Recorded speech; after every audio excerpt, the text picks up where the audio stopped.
que ocurre en aquel estado. Déjeme saludar ahora al maestro Ricardo Sevilla, como todos los días, coordinador de opinión y de investigaciones especiales en Regeneración MX, porque hay que hablar sobre esos medios de comunicación que no son PopLab, que no son sin censura, pero que siguen recibiendo, si no miles de millones, cientos de millones de pesos. Hay que señalar que en la tabla de los medios que siguen recibiendo mucho dinero de publicidad oficial están Televisa y TV Azteca, La Jornada. Voy a excluir a La Jornada para referirme sobre todo a Televisa y a TV Azteca, porque también hay una problemática. Los de abajo no necesariamente son los que a los que les chorrea ese dineral que han recibido, sobre todo en tiempos de Peña Nieto. Maestro Ricardo Sevilla, ¿cómo te va? Muy buenos días. Buenos días, querido Vicente, público. Me va muy bien, muchas gracias. Pero fíjate que el gremio sigue padeciendo, el gremio periodístico, y es que hay más de 22,000 periodistas sin seguridad social. Es una cifra que estaba rozándolos el año pasado, de acuerdo con información del Instituto Mexicano del Seguro Social. Lo dijo en su momento el director general del IMSS, Zoé Robledo, en una conferencia mañanera, y hoy, hacia el final de la conferencia, precisamente ahí en Palacio Nacional, un periodista de radio, me parece que era de Hermosillo, por ahí, le dijo, bueno, presidente, no hay seguridad social, estamos padeciendo de atención médica, quirúrgica, farmacéutica, hospitalaria. No lo dijo en esos términos, pero yo lo incluyo desde luego. Están padeciendo, pero el reclamo no es a presidencia, querido Vicente. El reclamo no es ahí. El reclamo es precisamente a estos medios de comunicación que has mencionado, pero que hay que agregar a todos. Hay que enfatizar, sí, en Televisión Azteca, sí, en Televisa, pero también a los 70 periódicos de la Organización Editorial Mexicana, que son de la familia Vázquez Raña. Y por otro lado, pues a la familia de el hermano. Unos eran de Mario Vázquez Raña, Organización Editorial Mexicana, y los otros de Olegario Vázquez Raña, de los hermanos Vázquez. ¿Te acuerdas de esa tienda de electrodomésticos? Pues bueno, el periodismo, gran parte del periodismo mexicano está en manos de gente que vendía refrigeradores, muebles, vitrinas, etcétera. Está en manos de ellos. Me refiero precisamente a la Organización Editorial Mexicana, pero también a Grupo Imagen, donde trabaja Cido, donde trabaja Pascal Beltrán, y que ahí hay mucha gente que trabaja por honorarios. Pocos son los periodistas que tienen seguridad social, pocos son los que están en nómina y les pagan una porquería a los que trabajan por honorarios. Se los digo, público, con conocimiento de causa. Como ustedes ya saben, y ya lo he dicho, yo trabajé en Excelsior y llamábamos a los corresponsales para que nos dotaran de la información que había en sus respectivos estados, pero muchos no querían acercarse al lugar de los hechos porque no se les daban viáticos, no se les pagaba adecuadamente y tenían que ir teniendo varios trabajos, trabajando, valga la redundancia, para diferentes medios, para más o menos sobresalir. A mí me tocó ir a realizar una cobertura a un lugar que ni siquiera sabían pronunciar en la redacción de Excelsior. Fui a la Costa Chica de Guerrero, a Coajinicuilapa, sí, a Cuaji, que ha referido el presidente allá en Guerrero, porque allá ocurrió un evento, estoy hablando de 2015, donde en un palenque clandestino asesinaron a 12 personas. pero no se dio a conocer en los medios, sino de manera sesgada. Había medios que decían que había 5 muertos, había medios que omitían la noticia de manera ominosa, no se habló del comando armado que llegó y asesinó a 12 personas. Yo fui ahí y ni siquiera con presupuesto de Excelsior, porque en mis vacaciones, con mi propio presupuesto, fui y cubrí la noticia, y ahí me dijeron, y yo sí cito a mis fuentes, ahí fui directamente al municipio, entrevisté al presidente municipal de aquel entonces, al jefe de la policía, y me dijeron que ningún medio de comunicación había ido, pero no solamente a cubrir esa noticia, no había ido nunca. Y tenía que ver con este centralismo de parte de los gobiernos anteriores. Y sí, estoy hablando de 2015. ¿Quién estaba en 2015? Público memorioso. Pues Peña. No había cobertura de información en ninguna parte y no querían, fundamentalmente porque no contaban con las garantías.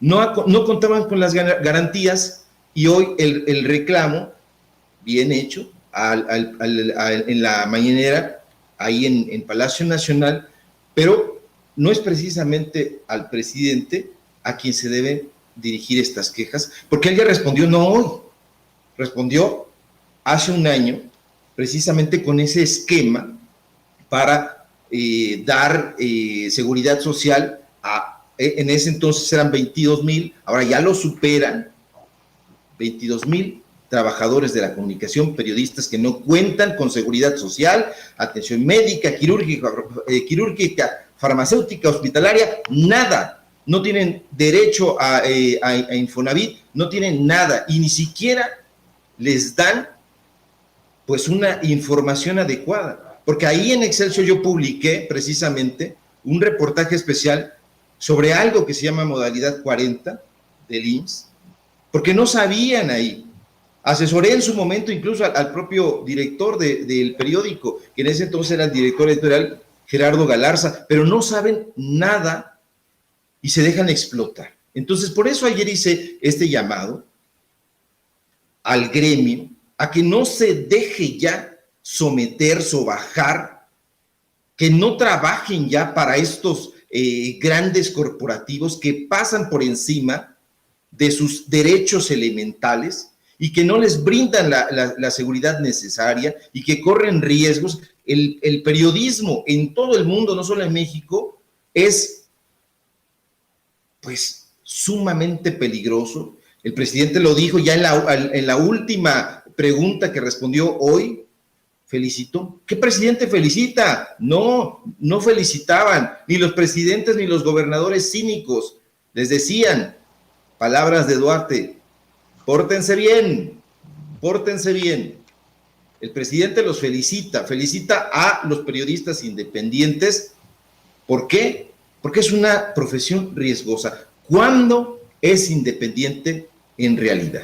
Y esto me lleva, si me permites, querido Vicente, algo que me llamó la atención poquito antes en la mañanera, sobre, pues, la queja, la demanda, la lamentación jeremíaca de un periodista de Crónica, pues, Daniel Blancas.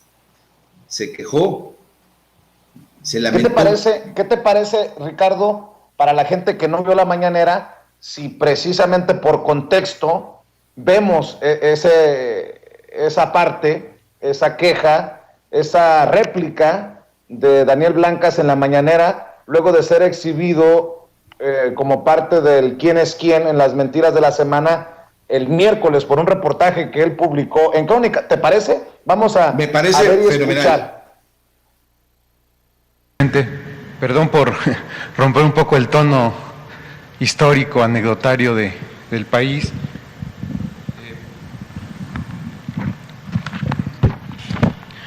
Yo le quiero agradecer la apertura y sobre todo, pues que se cumpla esto que usted habló del derecho de réplica. Para ser preciso y para expresar mi punto de vista No lo suelo hacer, pero no quiero ahora extraviarme en el mensaje que quiero compartirle y voy a leer.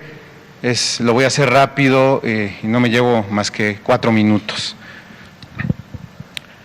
Cuando comenzó su gobierno le pregunté si esta conferencia abonaría a la transparencia y rendición de cuentas o sería simple propaganda oficial. Y también le pregunté qué tipo de periodismo servía a la 4T. Usted, sin duda, respondió: lo que sirve es el periodismo crítico y bien documentado, lo cual fue interpretado por nosotros, los reporteros de calle, de tropa, como una oportunidad única, jamás disfrutada en el pasado, cuando todo era un montaje, de investigar y ventilar aquí nombres de funcionarios o actos contrarios al cambio. Aquel optimismo, presidente, se ha ido, diría yo, desmoronando. Primero, por la incursión de personajes singulares, ajenos al periodismo, la mayoría, y todos los conocemos, al servicio de legisladores o líderes partidistas, publicistas, gestores, aspirantes a políticos de medio pelo y hasta exfuncionarios públicos acusados de corrupción, que se disfrazan aquí en esta conferencia de periodistas y que solo han venido a susurrar dulzuras. Segundo, por actos como el del pasado miércoles, cuando con absoluta falta de rigor y evidente desprecio a la verdad, se aludió un texto de mi autoría titulado Falsean datos de Sembrando Vida, difundido en la crónica de hoy el pasado 7 de julio. De manera superficial, sin argumentos ni revisión de fondo, se le tildó de engañoso. ¿Quién es quién en las mentiras, presidente? Puede ser una sección útil y yo creo necesaria para la discusión pública, pero está destinada a ser inservible y tendenciosa si no hay detrás personas capacitadas, al menos para analizar textos periodísticos. Hablo en específico de mi caso. ¿Por qué omitió la presentadora que el trabajo se centró en Tlaxcala, dado que las evidencias eran exclusivamente de ese estado, y que jamás se mencionó que la alteración de datos fuera una práctica generalizada en el programa? ¿Por qué omitió la existencia de audios que prueban esta anomalía y la participación de funcionarios públicos bien identificados y los cuales ya, desde ahora, pongo a disposición de su gobierno? ¿Por qué omitió que desde el primer momento fueron presentadas las denuncias ante las Secretarías del Bienestar y de la Función Pública e incluso ante la CNDH y que los números de folio son del conocimiento público? ¿Por qué omitió que el propio subsecretario encargado del tema, Hugo Paulín, admitió estas irregularidades en una entrevista concedida a Carmen Aristegui y que, por cierto, se ha negado a darme a mí en las peticiones constantes que le he hecho desde hace 2 meses? En la charla, Carmen le pregunta a Paulín: ¿se ha confirmado entonces lo que se denunció periodísticamente en Crónica? Y él responde: sí, tenemos un seguimiento permanente de todo lo que sucede en los estados y conocimiento de estas denuncias. Presidente, independientemente de mis convicciones personales y profesionales, inclinadas a impedir el retorno de los saqueadores del pasado y sus voceros pagados, la esencia más noble del periodismo sirve para denunciar deficiencias en el quehacer gubernamental, detectar retos y empujar cambios en beneficio de la gente y las finanzas públicas. Yo no tengo departamentos en el extranjero, no tengo yates ni empresas para estafar al erario. Lo único que tengo es credibilidad, presidente, y la voy a defender contra viento y marea. Le he presentado aquí decenas de casos, algunos de los cuales han servido para remover vicios y ventilar a funcionarios corruptos. Le pido, por favor, presidente, con el corazón en la mano, que jamás se atente contra nuestra inteligencia, que jamás se atente contra nuestra pasión por el oficio y contra nuestra credibilidad. Durante los últimos meses, con ayuda de servidores públicos, beneficiarios y jóvenes construyendo el futuro, he podido documentar diversas tropelías en Sembrando Vida, un programa que todos los entrevistados, sin excepción, consideran sumamente valioso, pero que se ha visto ensombrecido por el mal uso de recursos adicionales, deficiencias en el empadronamiento y, en el caso específico de Tlaxcala, que es el que ahora hablamos, registro de datos falsos. Termino con 2 preguntas, presidente, que son de respuesta corta y lógica, pero al menos a mí me sirven o me alientan para justificar mi presencia aquí. Una, los denunciantes están dispuestos a comprobarle estos abusos. Para borrar cualquier duda, para que de viva voz se entere de la situación, ¿estaría usted dispuesto a reunirse con ellos o a que al menos lo hiciera con el funcionario que usted designe y entregar aquí un reporte de lo recabado? Sí, que vean a Javier May, los va a recibir. Ok, tomamos nota entonces y nos coordinamos con Jesús Ramírez Cuevas. Y segunda pregunta, ¿refrenda usted, con 2 años y 8 meses en el gobierno, su postura de que es el periodismo crítico y bien documentado y no el lambiscón el más útil para la 4T? Sí, sí, la crítica es fundamental. Es bueno, básico. Pues ahí están los posicionamientos de Daniel Blancas, a quien hemos buscado. Desafortunadamente no hemos tenido respuesta de Daniel Blancas al presidente Andrés Manuel López Obrador. Esto te referías, maestro Ricardo Sevilla. Debo de decir que, pues, qué bueno, que queda comprobado que hay réplica. No sé tú qué pienses, pero ojalá que tuvieran, pues, por lo menos las mismas ganas de presentar así, réplica, como queda establecido hoy en la mañanera, los grandes de la élite, los periodistas de renombre que han sido señalados precisamente en el quién es quién, y que no se limiten a dar respuesta en sus propios medios, ¿no? ¿Tú qué piensas? Mira, yo pienso que le dieron una bofetada con guante blanco. Yo pienso que emplaza al presidente, lo emplaza, prácticamente lo amenaza con la última pregunta. Le dice, ¿está dispuesto a continuar ofreciendo las... Sí, lo desarma el presidente porque lo está emplazando.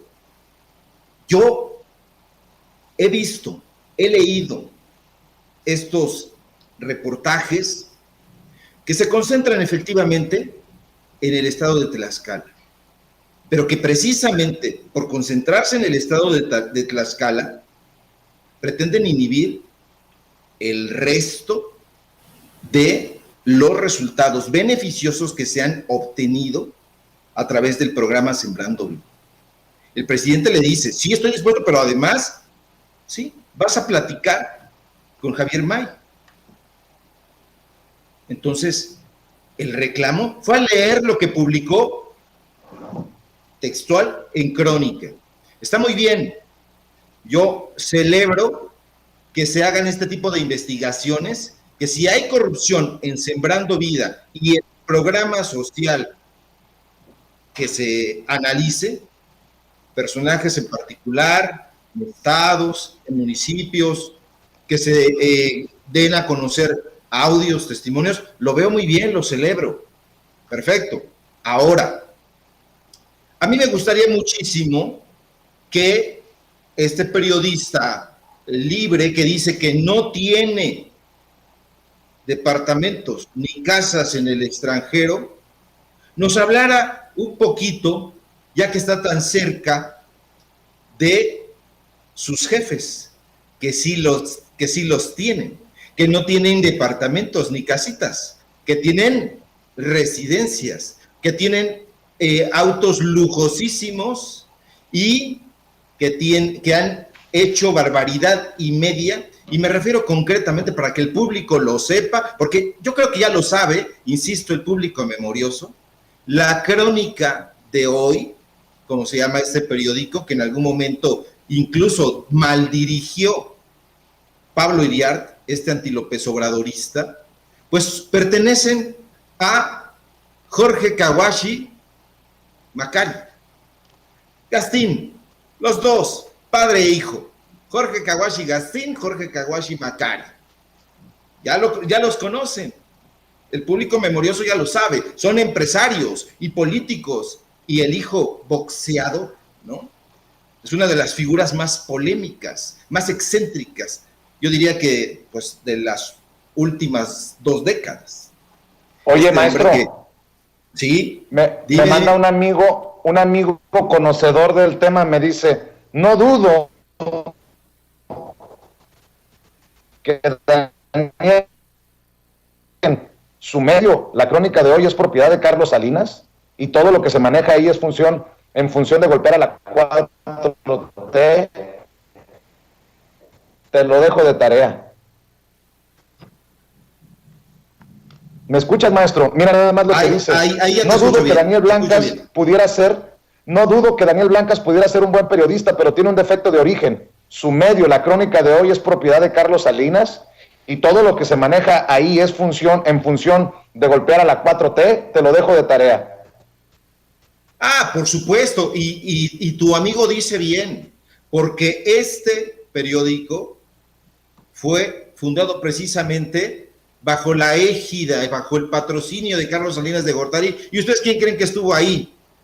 ¿Quién creen? Pues además de Pablo Iriart, Héctor Aguilar Camín y toda la fauna de Nexos, todos los amigos de Nexos estuvieron ahí y después se fueron corriendo a La Razón. Son los mismos. Ahora, ¿por qué el objetivo y laborioso y enjundioso y gran investigador que clama derecho de réplica, y por qué denuncia pues los detalles muy importantes de la corrupción supuestamente que existe en Sembrando Vida en Tlaxcala?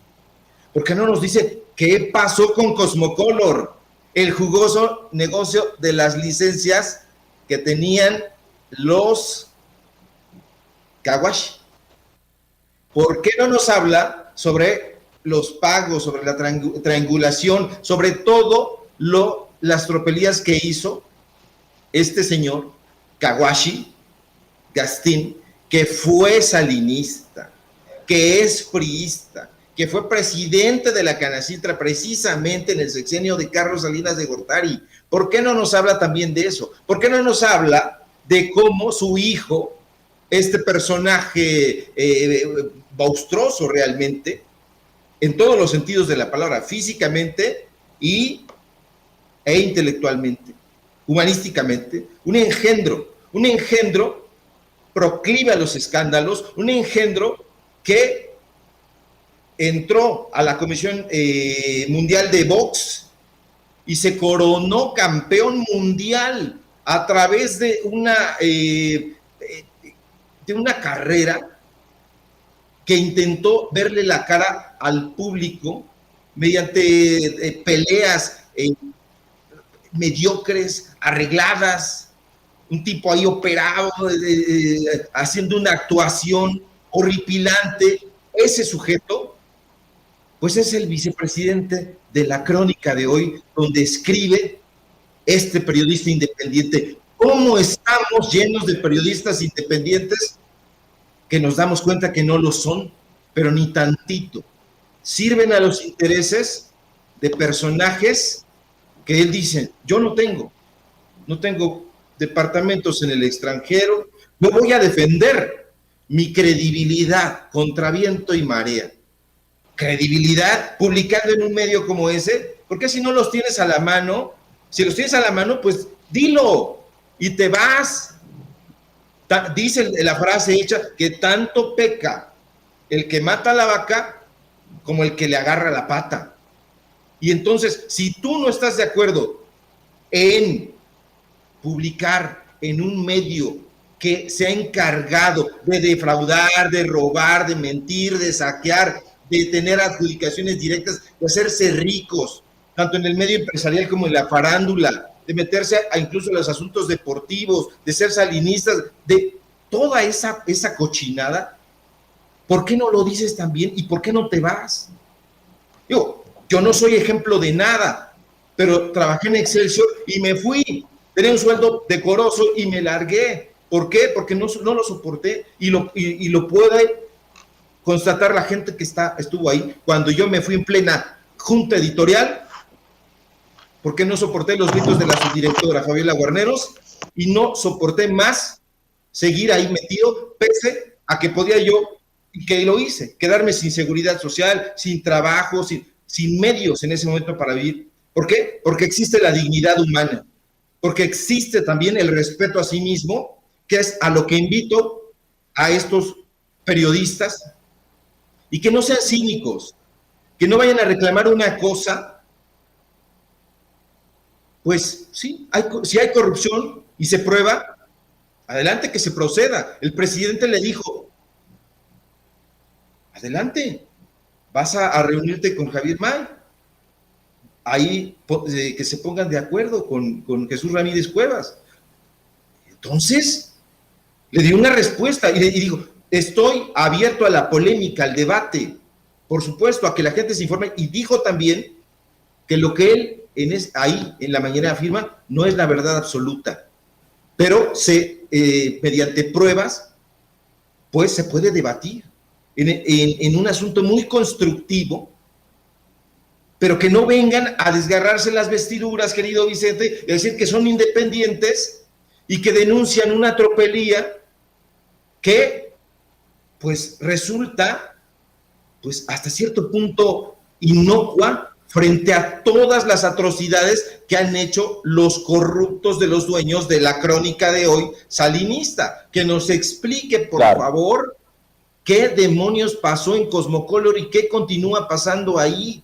¿Por qué hicieron fraudes en Veracruz? ¿Por qué les dieron contratos sin licitación en San Luis Potosí? ¿Por qué hicieron negocios millonarios en Puebla, en Tabasco? ¿Por qué? No, yo no encuentro nada de eso. Uh-huh. Yo quiero decir que puedo tener mis diferencias con Daniel Blancas, pero siempre están los espacios de Sin Censura abiertos para esa réplica, como en algún momento se lo he demostrado. Pero sí voy a señalar que porque él exige precisión, reclamó que por qué no había sido preciso el reporte de la encargada del quién es quién en las mentiras de la semana, pues peca de lo que critica, porque es poco preciso al señalar a los lambiscones, al señalar a los que él considera improvisados, periodistas o que verdaderamente andan buscando ser políticos de medio pelo. Yo sí le voy a pedir un poquito más de respeto a Daniel Blancas, porque muchos youtuberos, muchos independientes, muchos comunicadores digitales, no estamos en ese saco. Y por su falta de precisión, deja por ahí para algún despistado la idea de que todos vamos en el mismo boleto, en el mismo saco, maestro, y eso sí lo tenía que decir. Pide precisión a la hora de su raspón, pero no ofrece precisión a sus señalamientos, y me parece una irresponsabilidad. Y ahí yo soy el primero que brinca, porque yo no pretendo ser político de medio pelo, y conmigo sí se topan con pared, maestro Ricardo Sevilla. Y tienes toda la razón en hacerlo, porque todo el gremio periodístico nos sentimos aludidos, y sobre todo también este asunto, yo lo voy a subrayar, el tema de la coherencia. No puedes ir a denunciar que la casa de enfrente está sucia y se llevan a cabo ahí tropelías si tu casa está atestada de delincuentes, está atestada de gente aviesa. ¿Cómo? A mí por eso es una incongruencia. Si él, insisto, demuestra el asunto de que en Tlaxcala la gente está denunciando, pues que se remueva al funcionario en cuestión y punto. Pero eso, a invalidar el programa social, entonces Eso me parece grave y sobre todo que no tengas congruencia. Yo no puedo decir, vivo rodeado de narcotraficantes, vivo rodeado de grandes cárteles, mi jefe es el mero sabor ranchero del cártel, y digo, allá están vendiendo enfrente unas grapitas de droga. No, señor, hay que ser congruentes y no hay que decirnos tan impunemente periodistas libres, porque la cara se nos debería de caer de vergüenza. O sea, ¿qué libertad va a tener en la crónica salinista? ¿Qué libertad va a tener siendo empleado de Jorge Caguachi? ¿Cuál es la libertad? Eso es un absurdo. O sea, ni los de Milenio, ni los de Excelsior, ni los de Reforma, ni los del Universal, o sea, son libres. No, tienen una línea y realizan reportajes, investigaciones a modo, pedidas. Investígate a este. Oye, encontré esto. Nada, eso no pasa. Así son las cosas en el periodismo y eso lo tiene que saber la gente, querido Vicente. Pero me corto con esto. Nos vemos el próximo lunes aquí en Sin Censura. Léanos, por favor, en Regeneración MX y síganme. Necesitamos fuerza. Los que no tenemos, pues estos padrinos ni los queremos tener además, porque imagínate con qué cara vamos a salir al público. Somos periodistas independientes, pero no somos empleados de Carlos Salinas, somos empleados de los Vázquez Raña, somos empleados de Junco, que su hija estuvo involucrada en una secta de trata de personas. No, síganos por favor, nos vemos el lunes aquí en Censura Regeneración. Ricardo Sevilla Crítico, en Twitter, Ricardo Sevilla, así nada más, en Facebook. Un abrazo, público, Vicente, nos vemos el lunes. Un abrazo maestro, nos escuchamos, nos vemos aquí el lunes.